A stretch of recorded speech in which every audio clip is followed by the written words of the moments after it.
nshinga amateka Tamizo hose Uze tuyihaye Tamizo hose Abarongozi bayo Ndabahaye ikaze muri kino kiganiro ikiyago c'inama nshinga amateka mutegurirwa n'igisata kijejwe kumenyesha amakuru n'ubuvugizi mu nama nshinga amateka.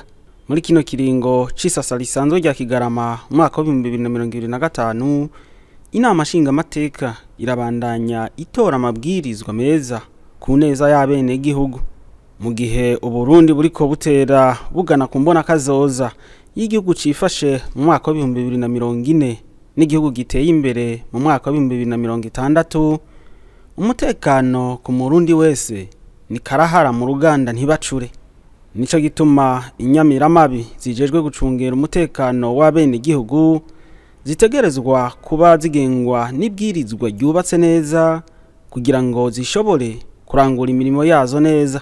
Muri iyo ntumbero rero ku munsi wa kabiri w'igenekerezo rya 20 mu mwaka wa 2026 inama nshinga amateka yarakoranye irongowe n'umukuru wayo nyine iteka Gerard Daniel Ndabirabe kugira yige yongere yemeze integuro y'ibwirizwa ryunganira ibwirizwa shingiro risubiramwo ibwirizwa ryunganira ibwirizwa shingiro inomero 1 agakwego gahiritse 27 ryo kuwa 9 Kigarama umwaka wa 2021 rishinga imirimo y'igipolisi c'u Burundi ingene gitunganijwe abakigize n'ingene gikora.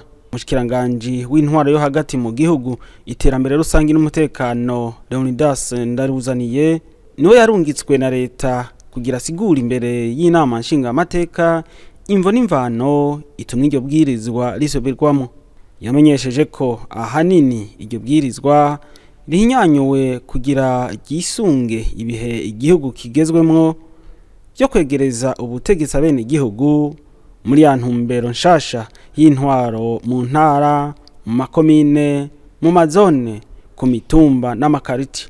Bimwe muri bishasha iyo nteguro y'ibwirizwa izanye nuko amakomisariya y'igipolisi y'uturere yafuswe ay'intara nayo yavuye kuri 18 aja kuri 5 aya makomine ava ku 119 aja ku 42 hongera kandi hagwizwa imigwi yo gutabara vyihuta bita GMIR Groupement Mobile d'Intervention Rapide ku buryo umugwi wose uzobujejwe amakomine 2 canke 3.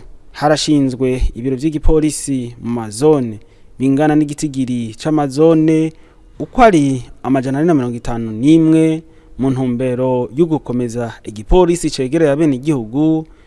Ibiro vyose vy'igipolisi mu izone bikazoba bigizwe n'ibirindiro vy'igipolisi ku mitumba, igitigiri cavyo kikazovana n'ibirindiro biba bikenewe. Mu bibazo vyagiye bishikirizwa n'abashinga amateka baragarutse ku kijanye n'imigwi y'abapolisi yo gutabara vyihuta GMIR kwitokwiragizwa hose mu mazone ikegera abene gihugu. Twumvise yuko ikomine n'intara biri kure na kure. Dufati iyo ndiko ndarangako n'intara ya Butanyerera iyiri irimwo kuva aha muri Muramvya haruguru muri Muramvya gushika hariya ku biyaga vya Cohoha. Camwibaza umuntu yoje la sensibilité y'umutekano. Mwumva ku mutekano hoza gukorera aba district, mwumva haza gukora ama police do district. Aha dukeneye ama GMIR apana ama district. Aha dukeneye igipolisi bien organisé gifise commandement bien spécialisé. Umushikiranganje yarasiguye ko ari umugwi w'abapolisi bajejwe gutabara vyihuta mu bihe bikomeye. Ati ni inseruka rukamvye iyo umutekano uhungabanye. Abo bapolisi bararonswa inyigisho zidasanzwe zijanye n'ico gikorwa bajejwe. Iyo migwi rero ikaba yari mu bibanza 4 mu gihugu cose, i Bujumbura n'Igitega. Ubu ikaba izokongerezwa gushika kuri 18 maze gutyo ije no mu zindi ntara. Rero nashaka gushika kuri Jemile. Commissariat général de police de la sécurité intérieure igizwe n'amakomisariya centraux atari make, harimo na commissariat central chargé des unités spécialisées. Niho hatwarirwa za PCR, niho hatwarirwa des unités chargées de la délinquance policière zo bita UDP, niho hatwarirwa des unités antiterroristes, zose zitwagwa niyo commissariat central chargé des unités spécialisées. Jemile rero sigishasha, twari dusanzwe dufise amagroupement mobile d'intervention rapide ane, zitatu zari ngayi Bujumbura, mu Buyenzi, muri Sokarti no mu Kanyosha, n'iyindi imwe iri Gitega.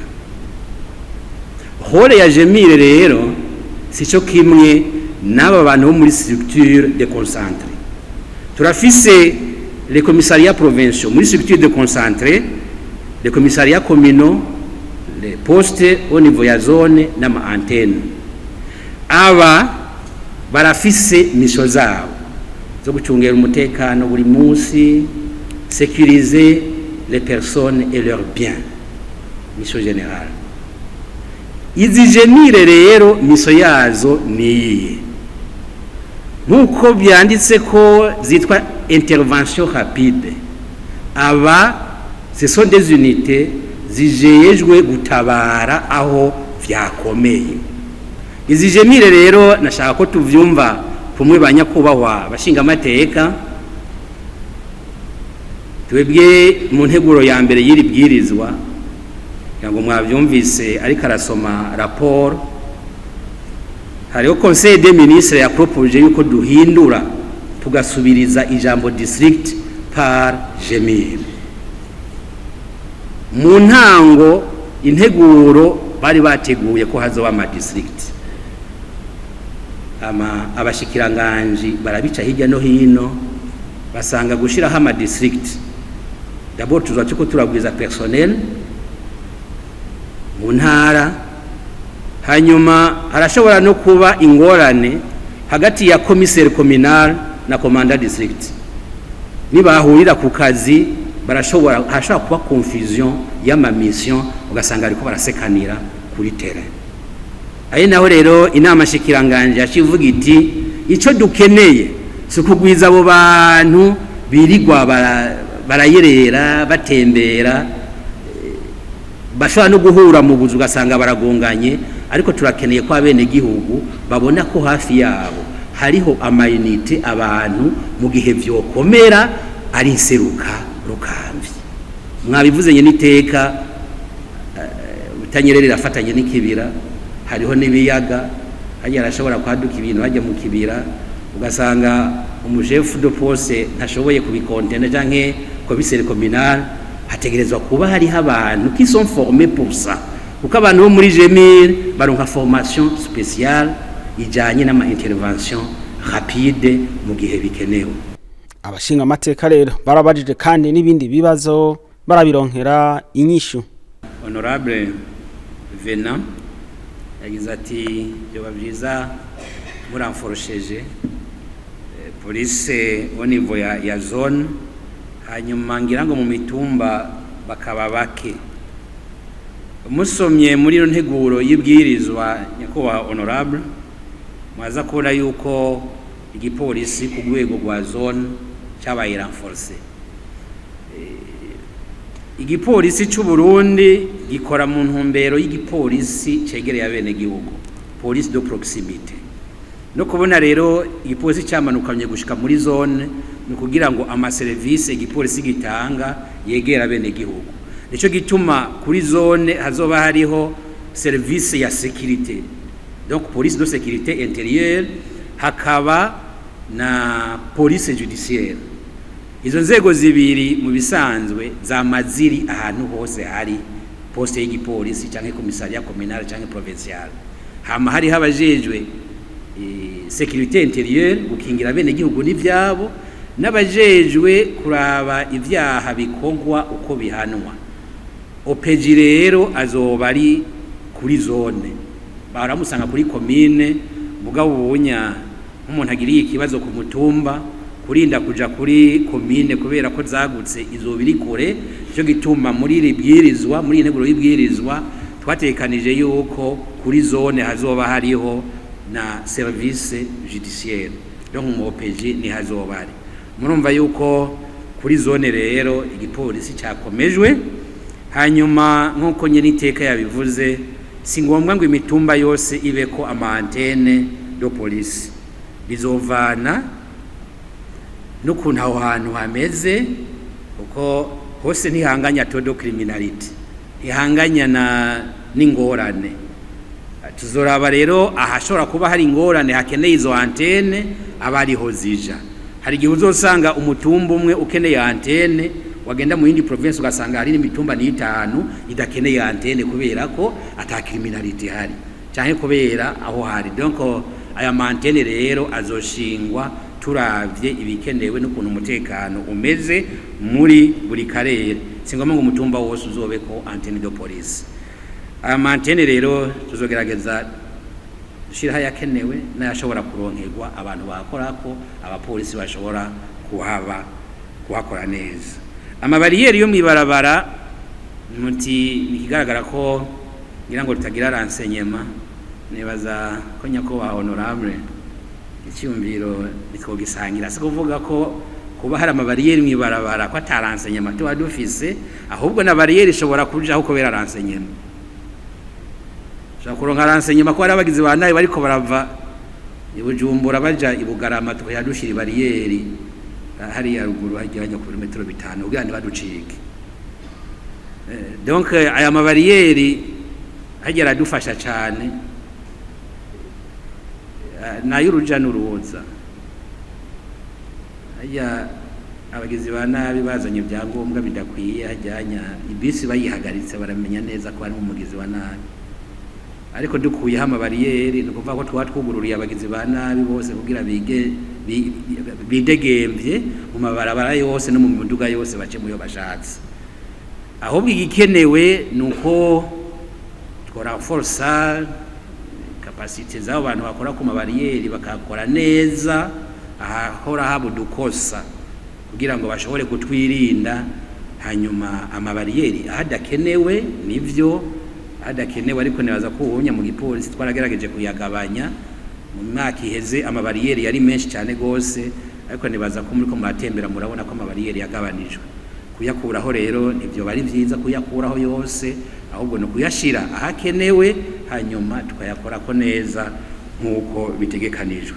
Kukijanye no kumenya igipolisi kijejwe gukingira inyubako rusangi, aho usanga amatara aboneshereza amabarabara yibwa, umushikiranganje w'intwaro yo hagati mu gihugu, iterambere rusangi n'umutekano yasiguye ko ugukingira inyubako rusangi ari ivyo Murundi wese. Akagira ati twese tubwirizwa gucungera inyubako rusangi ku neza yacu n'iy'igihugu.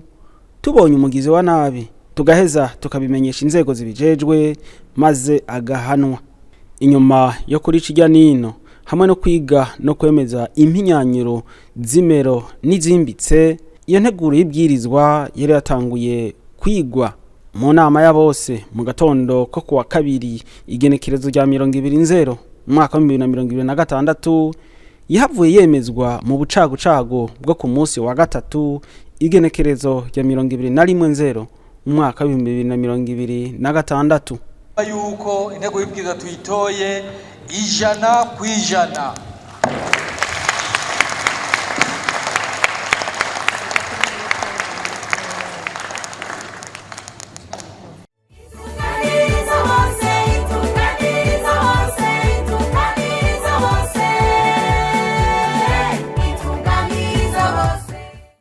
Iruhande yo gutora amabwirizwa, inama nshingamateka irongera ikagenzura ikanaherekeza ibikorwa by'inzego za leta. Ingingo y'amajana 244 y'ibwirizwa shingiro rya Republika y'u Burundi iravuga ko uko umwaka utashe umuhuza w'abarundi ashikiriza inama nshingamateka n'inama nkenguzamateka icegeranyo c'ivyo yaranguye. Ku munsi wa gatatu igenekerezo rya 2080 uyu mwaka wa 2026, inama nshingamateka yarakoranye kugira ikurikirane icegeranyo c'ivyaranguwe n'urwego rw'umuhuza w'abarundi mu kiringo co kuva muri Munyonyo umwaka wa 2024 gushika muri Munyonyo umwaka wa 2025.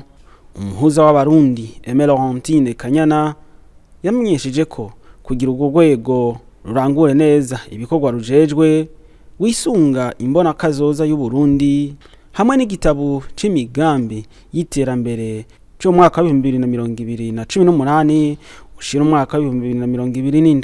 Muri ico kiringo kingana n'umwaka rero urwego rw'umuhuza w'abarundi rukaba rwarakiriye amadosiye amajana 776 hariyongereyeko n'ayandi 30 yo mu mwaka wa 2024 atari bwarangire. Mu bikorwa urwego rw'umuhuza w'abarundi rutegura kurangura vuba harimo cane guhimiriza no kwigisha imigwi yihariye y'abarundi, aha twovuga nk'abakenyezi n'ugwaruka kubijanye n'imigambi iri mu mbona kazoza y'igihugu. Novuga ngo abarundi twese turasabwa yuko imbona kazoza tuyitegera hanyuma kugira dushobore gukora wese icajejwe yabitegereye.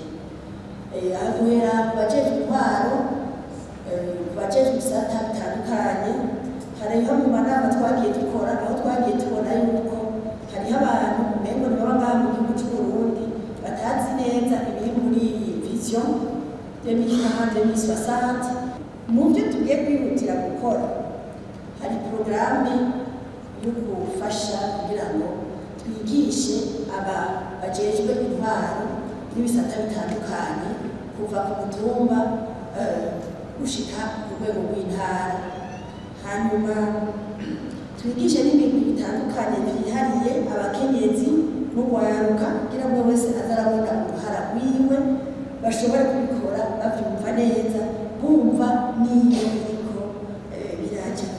Mu vyo bagiye barashikiriza abashinga amateka barasabiye abahuza bo ku mitumba ko bodugirizwa agashiruka bute baronka kugira babone kurangura neza amabanga bajejwe.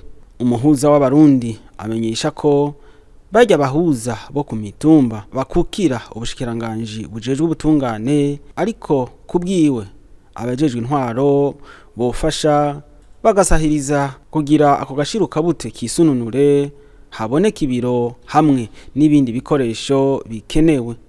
Twihweje muri ziriya planification bakora z'ibintu bikenewe kuba mu ikomine, ubwo niho bakuzoza barategekanya udufaranga na dukeyi twosahiriza ibijyanye n'ubutungane ku mutumba. Nibyo turategura kubaka amazu, amabarabara, ibintu bitandukanye by'imigambi, mugabo byose bikorerwa bidakorewe harimo umutekano n'umvikano nta kiva. Byumvikana ko rero muri planification au niveau ya administration territoriale jewe numva harakenewe ikintu kijanye no gushyigikira ubutungane.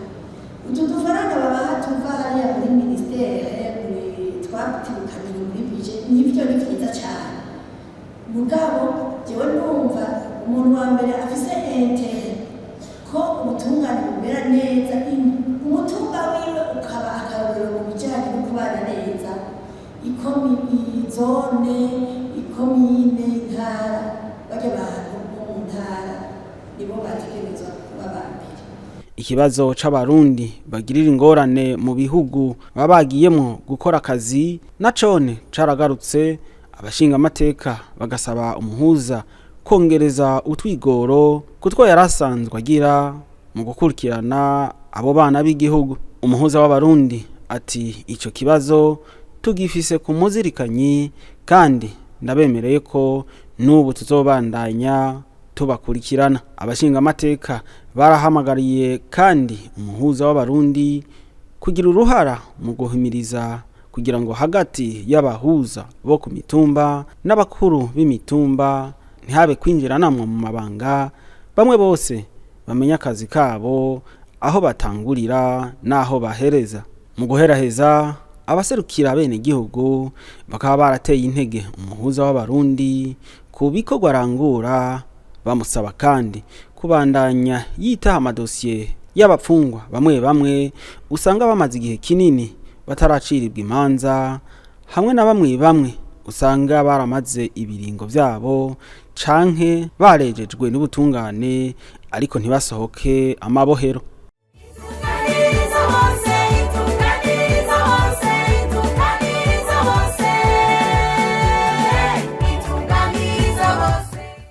Mu bikorwa vya misi yose isanzwe irangura, inama nshingamateka iritaho cane imigenderanire ifitaniye n'izindi nama nshingamateka zo mu bindi bihugu, n'akare ngo akanyoni katagurutse nikamenya iyo bweze. Iyo abashingamateka barungitswe mu bikorwa mu bindi bihugu, baraheza bagatanga ivyegeranyo kuri bagenzi babo mu nama ya bose.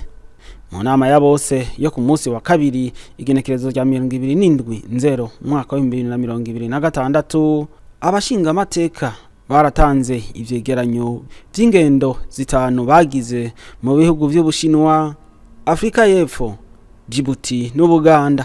Abashingamateka b'abarundi bahurikiye mu nama nshingamateka ya Afrika Parlement Panafricain mu ngendo bagize mu gihugu ca Afrika y'Epfo kuva ku igenekerezo rya mbere gushika ku rya 11 Munyonyo, no kuva ku igenekerezo rya 9 gushika ku rya 13 Kigarama umwaka wa 2025, baritavye inama za bose zabahuje na bagenzi babo b'ibindi bihugu vya Afrika kubijanye n'ubutungane ku bene gihugu ba Afrika n'abakomoka muri Afrika hamwe n'agateka ka zina muntu.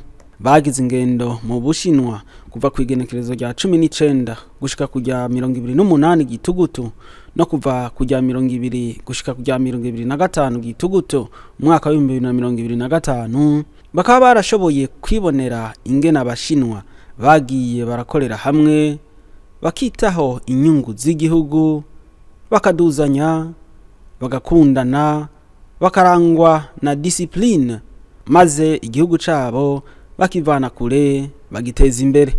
Nyeniteka ati abarundi bari bakwiye guhindura ivyiyumviro, ingendo n'imibereho kugira bashobore guteza imbere igihugu cabo nk'uko abene gihugu b'ibindi bihugu vya rutura nk'Ubushinwa babigize. Hari ico bita narakibabwiye, reka nsubiremo. Hari ico bita ubuvuka gihugu, ugakunda igihugu cawe, ubuvuka ntara ugakunda intara yawe, ugakunda komine uvukamwo, ugakunda zone uvukamwo, ugakunda umutumba uvukako. Ico turakibura. Hari uvuga ati jewe nzoduga ku nguvu bankubise batansugumye naho nzoja. None wewe uri umurundi avuka he? Ngiki kibazo. Abashinwa barakunda igihugu cabo. Iyo mwavuze muti baratweretse histoire, ndibatubesha baratweka atakunyegeza take. Nuko bakunda igihugu cabo, c'est un joyau. Mukatwe kw'abarundi igihugu cyacu mengo ntitugikunda. Abakoloni baraduhanaguye mu mutwe. Umuntu akubati uvuye atukize ukiri wanyu. Urumva? Ukize ngukiri wanyu. Donc usubirayo. Murumva uwo mugani? Donc ntuzeka ukizi wanyu ubu bayiderasine ndaho uhagaze ntahuri. Mukabusanga abantu turajya tukambara amakoti neza niki atuheruka uteruka ryari wanyu ngo wapi murageramo bazahi Bujumbura. Nayo ku kijanye n'inkino zihuza abashingamateka bo mu bihugu byo mu muryango w'akarere ka Afrika y'ubuseruko ku ncuro ya 15 zabereye mu Buganda kuva ku igenekerezo rya 5 gushika ku rya 16 Higarama umwaka wa 2026. Abashingamateka b'abarundi baritavye inkino z'umupira w'amaguru ku bagabo hamwe n'umupira w'amaboko netball ku bakenyezi. Izo nkino zikaba zama zitunganywa uko umwaka utashe kandi zikaba ari za kivandimwe.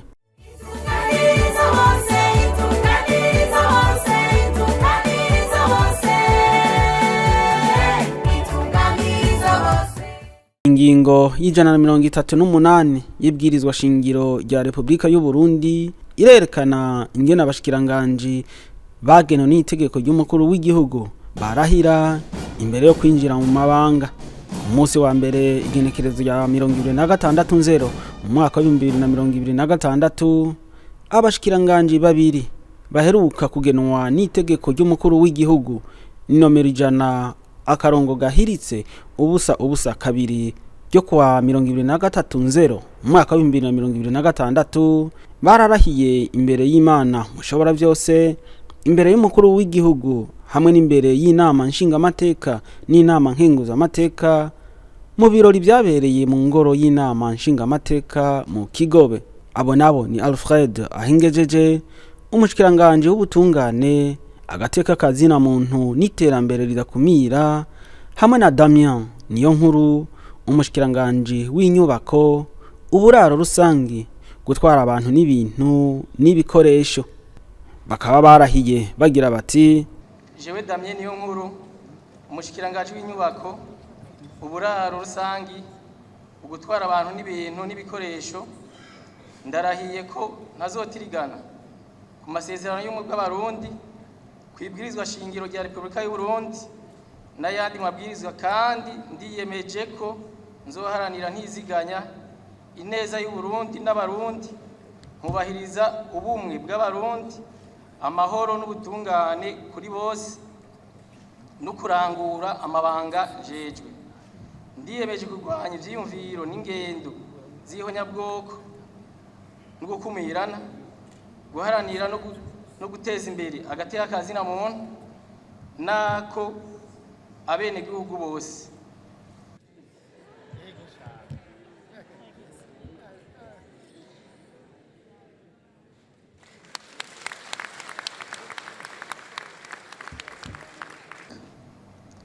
Jewe Alfred Ahingejeje, umushikiranganje w'ubutungane, agateka kazina muntu n'iterambere ridakumira, ndarahiye ko ntazotirigana ku masezerano y'ubumwe bw'abarundi, kwibwirizwa nshingiro rya Republika y'u Burundi n'ayandi mabwirizwa, kandi ndiyemeje ko nzoharanira ntiziganya ineza y'u Burundi n'abarundi, nkubahiriza ubumwe bw'abarundi, amahoro n'ubutungane kuri bose, mu kurangura amabanga njejwe.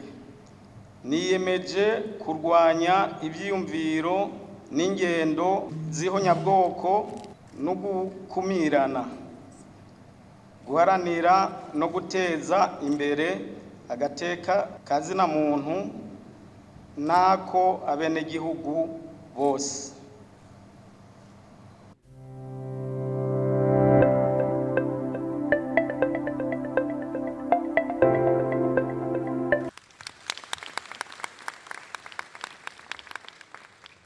Indahiro zabo zikaba zaciye zemezwa na sentare yubahiriza ibwirizwa shingiro.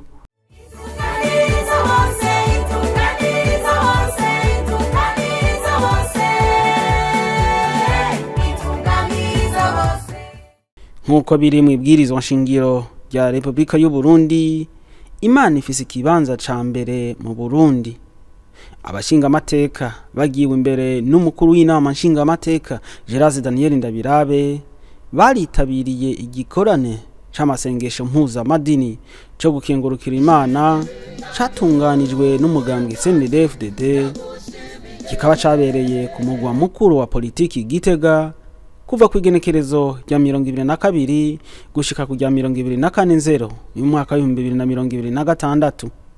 Muri aya masengesho umukuru w'igihugu cy'u Burundi nyine cyubahiro Evariste Ndayishimiye asanzwe ari n'umukuru w'inama nkuru y'inararibonye muri uwo mugambwe yarashikirije impanuro abitavye amasengesho.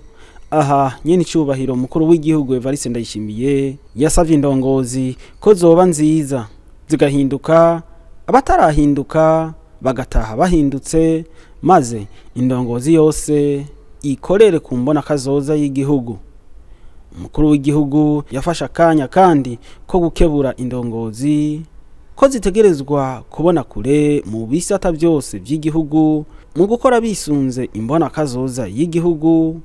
Utazokora neza yabamenyesheje ko atazoteba kumuhindura akashira ubishoboye atisunze ubwoko canke intara.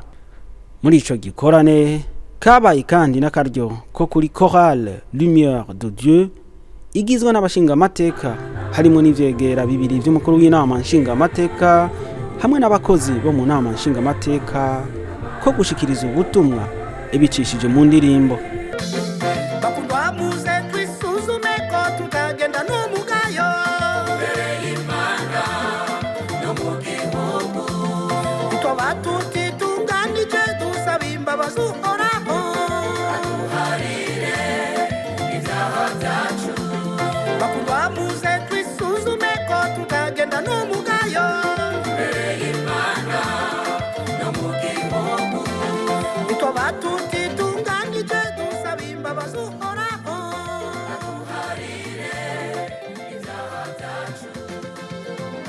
Kugira n'ijambo rizima kandi ritokawa n'abantu kugira ngo umuntu ari mu ruhande rw'abasima amaramare amaramare ikiriyo tuvuga ko kugira n'ijambo rizima kandi ritokawa n'abantu kugira ngo umuntu ari mu ruhande rw'abasima amaramare amaramare.